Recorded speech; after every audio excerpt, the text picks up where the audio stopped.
إن الحمد لله نحمده ونستعينه ونستغفره ونعوذ بالله من شرور أنفسنا ومن سيئات أعمالنا من يهده الله فلا مضل له ومن يضلل فلا هادي له أشهد أن لا إله إلا الله وحده لا شريك له وأشهد أن محمدا عبده ورسوله اللهم صل على محمد وعلى آله وأصحابه أجمعين قال الله تعالى في كتابه الكريم يا أيها الذين آمنوا اتقوا الله حق تقاته ولا تموتن إلا وأنتم مسلمون وقال تعالى أيضا يا أيها الناس اتقوا ربكم الذي خلقكم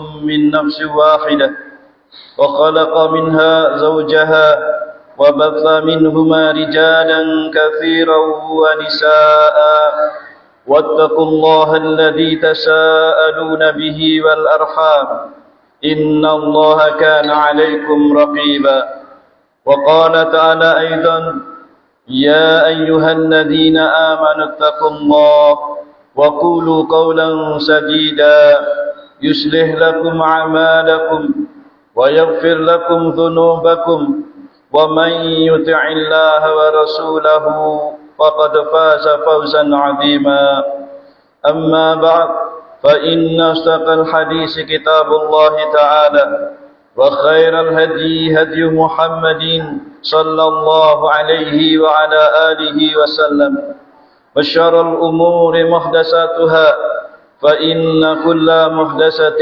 بدعة وكل بدعة ضلالة وكل ضلالة في النار أعاذني الله وإياكم من النار Ma'asyiral muslimin, jamaah salat jemaah rahimani wa rahimakumullah. Marilah kita senantiasa bertakwa kepada Allah Subhanahu wa ta'ala dengan ketakwaan sebagaimana telah kita kenal maknanya, yaitu hendaknya kita berusaha untuk melaksanakan perintah-perintah Allah Subhanahu wa ta'ala sesuai dengan kemampuan kita. Demikian pula dengan kita selalu berusaha menjauhi larangan-larangan Allah Subhanahu wa ta'ala. Maka dengan ketakwaan yang semacam inilah ma'asyiral muslimin, kita berharap mudah-mudahan Allah Subhanahu wa ta'ala menjadikan kita semua termasuk orang-orang yang akan mendapatkan keberuntungan baik di dunia maupun di akhirat nanti. Sebagaimana Allah Ta'ala tegaskan dalam firman-Nya, wattaqullaha la'allakum tuflihun.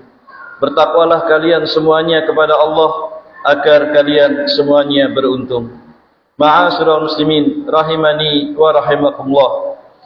Dalam kesempatan khutbah Jumat kali ini, kami ingin berikan nasihat dan wasiat untuk diri kami sendiri dan pada hadirin sekalian tentang pentingnya memperhatikan kedudukan ibadah salat di dalam agama Islam ini. Ma'asyiral muslimin, ketahuilah bahwa sungguhnya salat merupakan salah satu dari rukun-rukun Islam yang 5, dan bahkan salat juga merupakan kewajiban terbesar setelah 2 kalimat syahadat.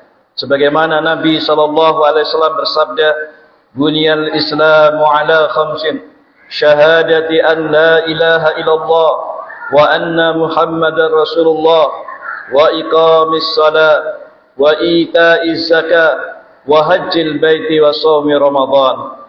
Kata Rasulullah SAW, Islam itu dibangun di atas 5 perkara. Yang pertama adalah di atas perkara syahadat, kesaksian bahwasanya tidak ada ilah yang berhak disembah kecuali Allah Subhanahu wa ta'ala.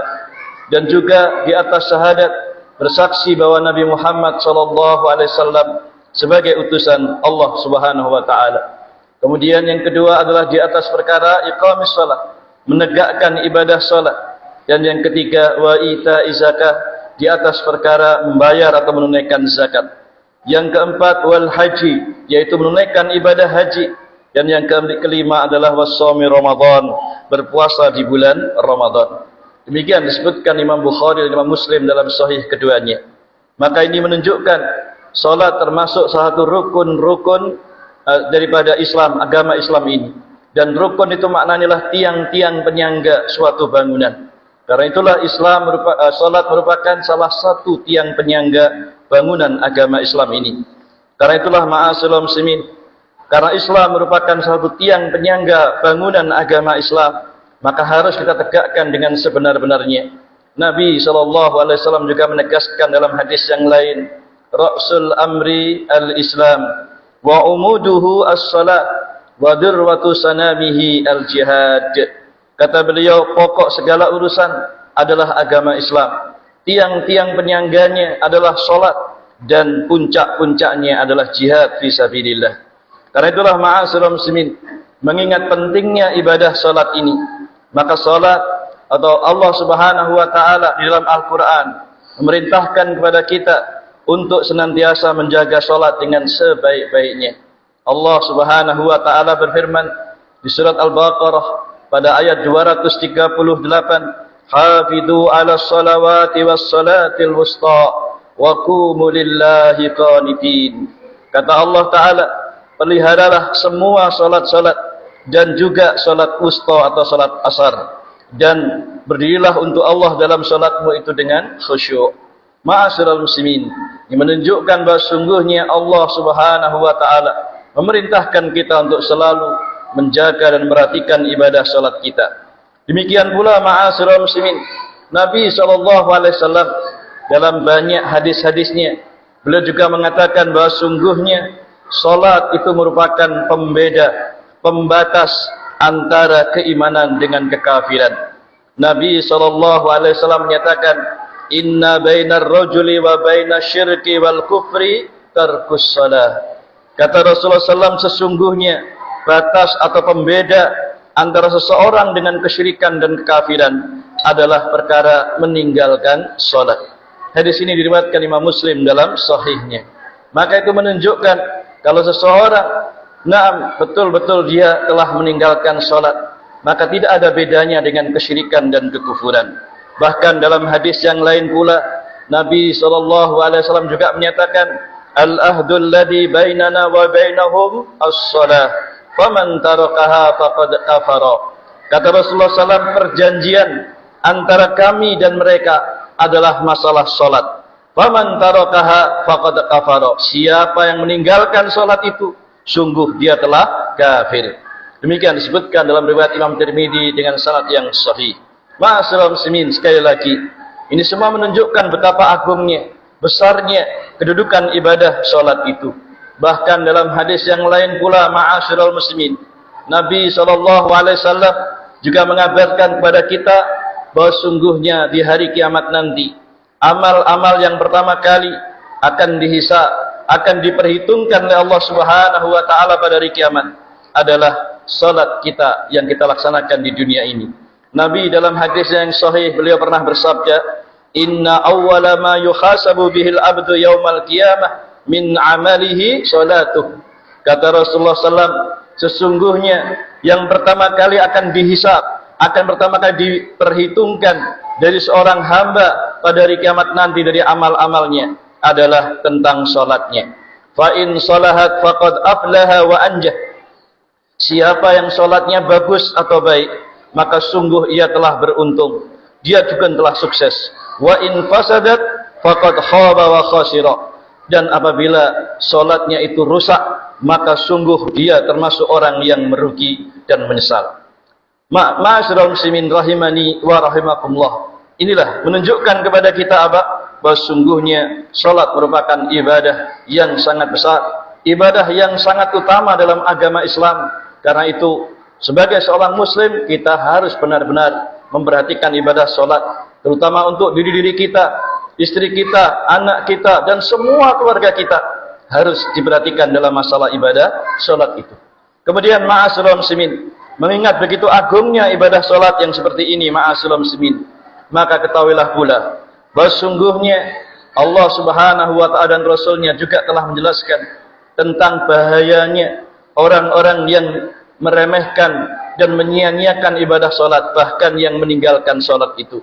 Ma'asyiral muslimin, ketahuilah bahwa perbuatan menyia-nyiakan ibadah salat, yaitu dengan tidak mau mengerjakannya, tidak menjaganya, tidak perhatian dengannya dan lain-lain.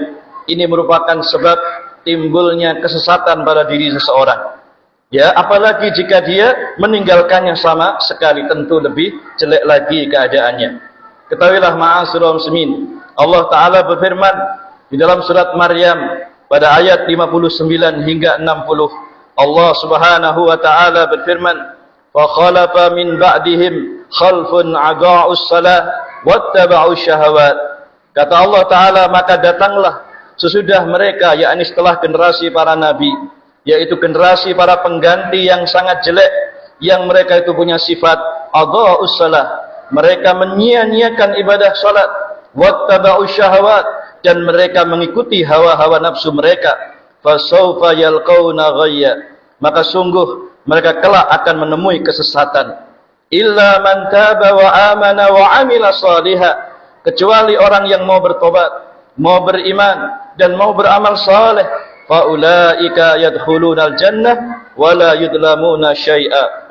Nah, ma'asyiral muslimin, kemudian dikatakan Allah Ta'ala, mereka itulah orang-orang yang akan masuk ke dalam surga dan mereka tidak dirugikan sedikit pun. Ma'asyiral muslimin, sekali lagi perhatikan, ini menunjukkan bahwa perbuatan menyia-nyiakan salat atau bahkan meninggalkan ibadah salat termasuk perkara yang membahayakan seseorang, terutama berawal dari munculnya kesesatan pada dirinya, dan ujung-ujungnya adalah kekafiran karena berani meninggalkan ibadah salat tersebut. Kemudian juga ma'asyiral muslimin, orang-orang yang melaksanakan salat tapi juga masih lalai, yaitu tidak sungguh-sungguh dan juga tidak khusyuk serta tidak menjaga secara tumakninah dalam ibadah salatnya, maka dia pun juga akan celaka. Sebagaimana ya Rasulullah SAW atau Allah Ta'ala menyatakan dalam firman-Nya, "Fawailul lil musallin alladzina hum an salatihim sahun." Allah menyatakan, sungguh celakalah orang-orang yang salat, yaitu orang-orang yang mereka itu lalai dari ibadah salatnya tersebut. Yakni sepertinya dia salat tetapi tidak khusyuk, tidak menegakkan kewajiban-kewajibannya, rukun-rukunnya, syarat-syaratnya, dan juga apa saja yang terkait dengan ibadah salat tersebut. Ma'asyiral muslimin, kalau yang seperti ini saja dikatakan sebagai orang yang celaka, bagaimana kalau ada orang yang meninggalkan salat itu sama sekali? Tentu lebih jelek lagi. Oleh karena itu, ma'asyiral muslimin, Allah Subhanahu wa Ta'ala juga memberitahukan dalam banyak ayat-ayatnya, demikian pula Nabi SAW, bahwa orang yang meninggalkan salat atau perbuatan meninggalkan salat itu merupakan salah satu sebab utama seseorang dimasukkan ke dalam neraka jahanam. Ingatlah, di dalam Al-Quran, terutama di dalam surat Al-Mudassir, Allah Ta'ala menceritakan bagaimana ketika penduduk surga mendapati penduduk neraka, kemudian penduduk surga bertanya kepada penduduk neraka, apa yang menjadi sebab mereka dimasukkan ke dalam neraka? Maka mereka mengatakan sebagaimana disebutkan Allah dalam surat Al-Mudassir pada ayat ke-43 hingga 48. Ketika orang-orang penduduk neraka ditanya, apa sebabnya mereka masuk neraka? Qalu lam naku minal musallin wa lam naku nut'imul miskin wa kunna nahudu ma'al khaidin wa kunna nukadzibu yaumiddin. Kata Allah Ta'ala, mereka orang-orang penduduk neraka menjawab, qalu lam naku minal musallin. Mereka mengatakan, sesungguhnya kami dahulu tidaklah termasuk orang-orang yang mengerjakan salat. Wa lam naku nut'imul miskin, dan kami juga tidak memberi makan kepada orang-orang miskin. Wa kunna nakhudu ma'al khaidin, dan juga mereka adalah kami membicarakan perkataan-perkataan yang batil. Wa kunna nukadzibu biyaumiddin, dan kami juga mendustakan hari pembalasan. Hatta atanal yakin, sampai datang kepada kami kematian. Maka kata Allah, fama lahum anit tadhkirati mu'ridin. Maka kata Allah, tidaklah berguna lagi bagi mereka syafaat daripada orang-orang yang memberikan syafaat. Ma'asyiral muslimin rahimani wa rahimakumullah. Inilah bahayanya orang-orang yang berani meninggalkan salat, meremehkan salat, menyia-nyiakan ibadah salat. Karena itu ma'asyiral muslimin, hendaknya kita sebagai para suami, para pemimpin keluarga, jangan lupa untuk selalu mengingatkan istri kita, anak-anak kita, keluarga kita, untuk selalu memperhatikan ibadah salat, Jangan sampai kita sendiri yang menyia-nyiakannya, apalagi istri kita, anak-anak kita, keluarga kita. Karena semua orang yang menegakkan salat, ketahuilah sebagaimana disebutkan tadi, diancam dengan masuk ke dalam neraka Jahannam. Wallahu a'lamu bis-shawab. Mudah-mudahan Allah memberikan hidayah dan taufik kepada kita untuk selalu menjaga ibadah salat sampai akhir hayat kita nanti. Wallahu a'lam bis-shawab.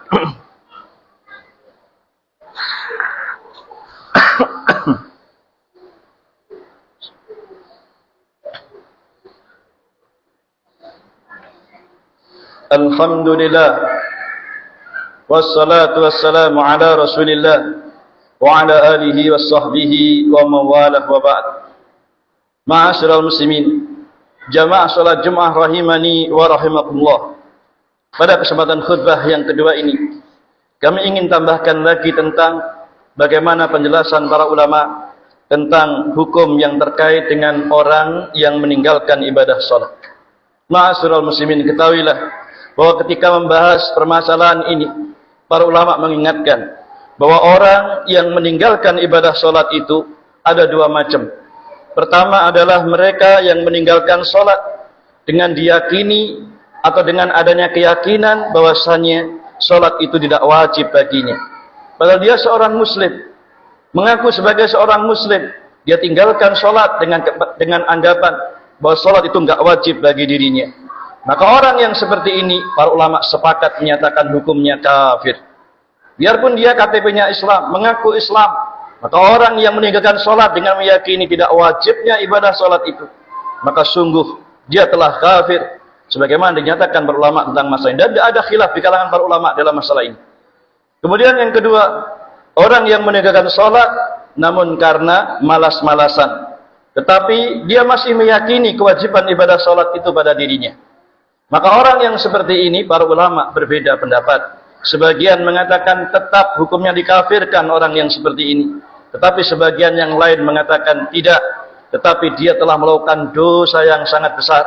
Tapi kalau dilakukan secara terus-menerus, bisa saja orang yang terjatuh dalam kekufuran.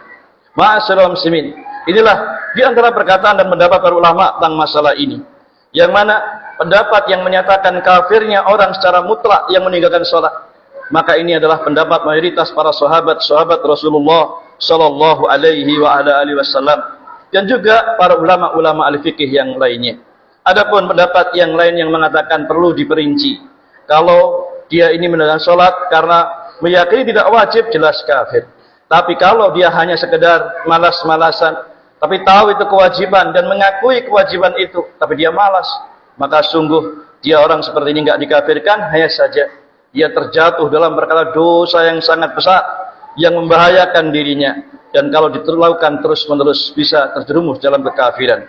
Karena itulah ma'asyiral muslimin rahimani wa rahimakumullah, para ulama pun juga sepakat bahwa sungguhnya orang yang salat itu adalah termasuk kekufuran. Ini banyak disebutkan dalam kitab-kitab ijma' para ulama, seperti dalam kitab Al-Muhallanya Imam Ibnu Hazm rahimahullah, demikian pula dalam kitab Shalah karya Ibnu Qayyim rahimahullahu ta'ala, dan juga para ulama lain menukilkan kesepakatan para ulama tentang kafirnya orang-orang yang sengaja meninggalkan ibadah salat itu. Ma'asyiral muslimin, dinukil dari seorang tabi'in yang mulia itu Syakik atau Abdullah bin Syakik rahimahullah. Beliau pernah mengatakan bahwa dahulu para sahabat Nabi Muhammad SAW tidaklah memandang suatu amalan yang apabila ditinggalkannya hukumnya kafir kecuali ibadah salat ini. Iya, para sahabat sepakat menyatakan amal apapun kalau mungkin ditinggalkan tidak sampai pada kekafiran, tapi kalau salat maka sampai pada derajat kekufuran.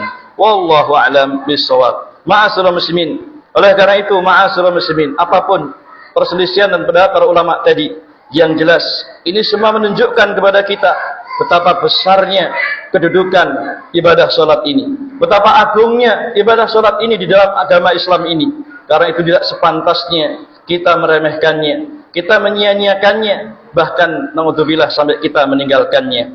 Ingat, Allah Ta'ala dan juga Rasulnya selalu menyuruh kita agar selalu menyuruh keluarga kita agar sholat.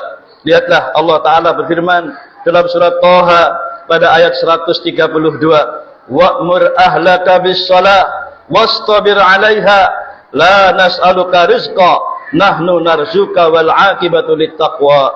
Kata Allah Subhanahu wa taala, perintahkan kepada keluargamu untuk mendirikan salat dan bersabarlah kamu di dalam mengerjakannya itu. Kami tidak minta rezeki padamu, tapi kamilah yang berikan rezeki kepadamu, dan akibat yang baik hanyalah bagi orang-orang yang bertakwa. Ini perintah Allah yang menyuruh kita agar selalu menyuruh, mengajari, dan juga memerintahkan keluarga kita agar senantiasa salat. Demikian pula Nabi SAW dalam hadisnya yang sahih, beliau mengatakan, muru auladakum bis-shalah wa hum abna'u sab'i sinin. Perintahkan anak-anakmu untuk salat ketika mereka sudah berusia 7 tahun.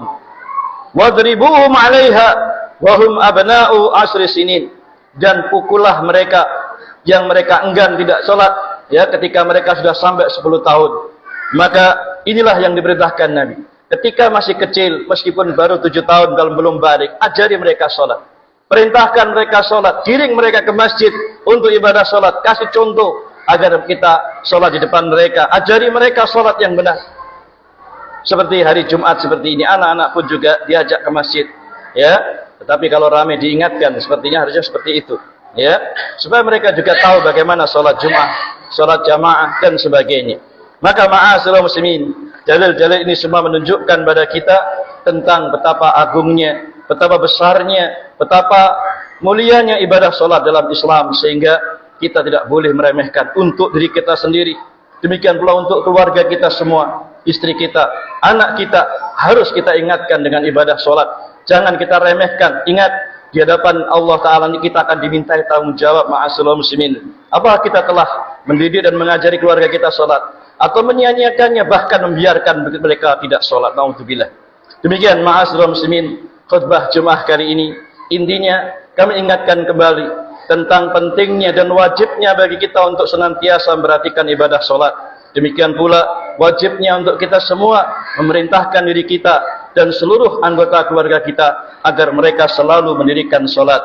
Maka apa yang telah disebutkan ini mudah-mudahan menjadi pelajaran dan pengingat bagi kita semua, dan kita berharap mudah-mudahan Allah Subhanahu wa taala berikan hidayah dan taufik kepada kita semua agar istiqomah di dalam mengerjakan ibadah salat sampai akhir hayat kita nanti, dan mudah-mudahan pula Allah jadikan kita mati dalam keadaan husnul khatimah. Ma'asyiral muslimin, mari kita tutup dengan doa. A'udzu billahi minasyaitonir rajim. Bismillahirrahmanirrahim. Alhamdulillahirabbil alamin. Allahumma shalli ala Muhammadin wa ala alihi wa ashabihi ajma'in. Allahumma ighfir lana dhunubana wa israfana fi amrina wa thabbit aqdamana wansurna 'alal qaumil kafirin. Rabbana dhalamna anfusana wa illam taghfir lana wa tarhamna lanakunanna minal khasirin. Allahumma inna nas'alukal huda wat-tuqa wal afafa wal ghina. Allahumma inna nas'aluka ilman nafi'a wa rizqan thayyiba wa 'amalan mutaqabbala. Allahumma inna nas'aluka salamatan fid din wa 'afiyatan fil jasad wa ziyadatan fil ilmi wa barakatan fil rizqi wa taubatan qablal maut wa rahmatan 'indal maut wa maghfiratan ba'dal maut. Allahumma aslih lana dinana alladhi huwa ismatu amrina wa aslih lana dunyana allati fiha ma'ashina wa aslih lana akhiratana allati fiha ma'adina waj'alil hayata ziyadatan lana fi kulli khair waj'alil mauta rahatan lana min kulli syarr. Rabbana la tuzigh qulubana ba'da id hadaitana wa hab lana min ladunka rahmah innaka antal wahhab. Rabbana atina min ladunka rahmah wa hayyi' lana min amrina rasyada. Rabbana atina fid dunya hasanah wa fil akhirati hasanah wa qina adzaban nar wa qina adzaban nar wa qina adzaban nar. Wa sallallahu ala nabiyyina Muhammadin wa ala alihi wa sallam walhamdulillahi rabbil alamin. Hadanallah wa iyyakum ajma'in. Subhanaka wa bihamdik asyhadu an la ilaha illa anta astaghfiruka wa atubu ilaik. Walhamdulillah. Aqimus shalah.